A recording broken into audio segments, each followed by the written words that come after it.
Hi everyone, welcome to the YouTube channel. In this video, we will see how to create Telegram channel.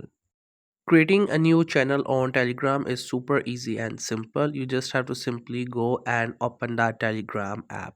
If you don't have it, you can get it from Google Play Store or App Store. Once you have it, simply click onto its icon and it will get open.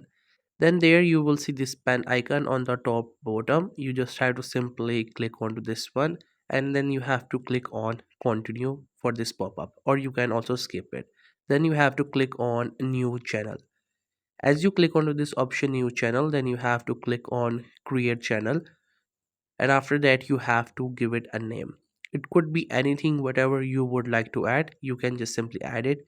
Then you have to add the description. It could be a one liner or you can also add some more.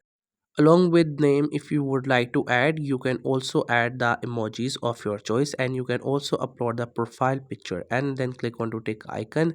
Then you can choose either you want it to be public or private. If you make it private, then you will get the link that you can share it with others, but if it is public, then anyone can join it.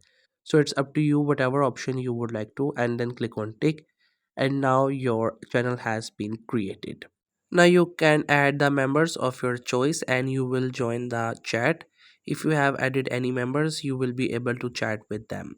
So that's how you can create a channel on Telegram. I hope you find this video helpful and informative. Make sure to subscribe to the YouTube channel for more informative videos and updates. You can leave a like, comment. If you have any queries, feel free to ask. Thank you so much for watching the video.